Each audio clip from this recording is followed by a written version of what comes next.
24 hours after the postponement of the screening exercise for 7 ministerial nominees of President Bola Tinubu, lawmakers converge on the second day of plenary to kickstart the process. It begins with the suspension of the Senate rules to admit the nominees, beginning with Dr. Nentawe Yilwatda, who replaces the former Minister of Humanitarian Affairs and Poverty Reduction, Betta Edu. I was born to late Reverend Toma Iluwada in a community, little village called Dungun. The nominee receives an effusive validation of his pedigree as he speaks about his strategies. The first thing you do is you get data, because data is a king in resolving challenges in the 21st century. And this is what we may do as a country or as a ministry if given the opportunity. The next nominee, who is also a former Minister of Police Affairs, Mr. Megari Dingyadi, is admitted next. His wealth of experience clearly precedes him. You serve as a minister and you have been returned again today. So I don't know what new we are going to ask you. Lawmakers ask that he take a bow and leave.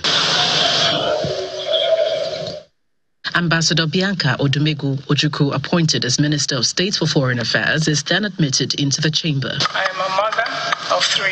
She elucidates plans for the ministry. Our Ministry of Foreign Affairs have to prioritize ensuring that missions abroad actually reflect the true magnitude of Nigeria's standing in the Committee of Nations. Lawmakers from the southeast spared no words in their commendation of her intellectual capacity and even beauty. She's very intelligent,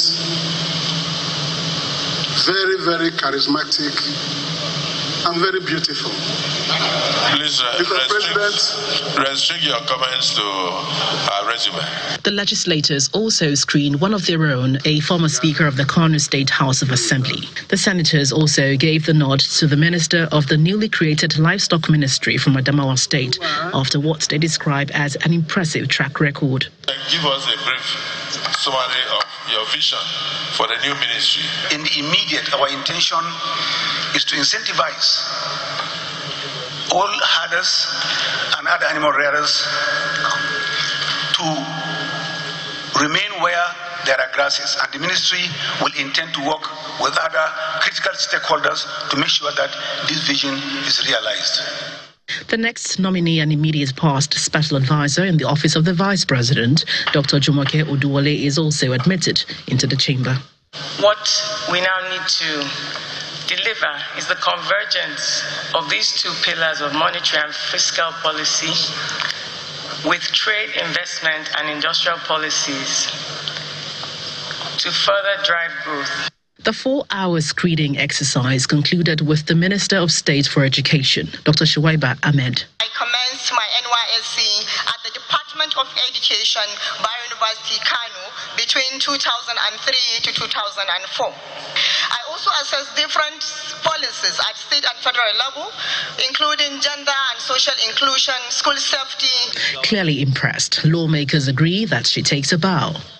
All 7 nominees are then confirmed by the Senate.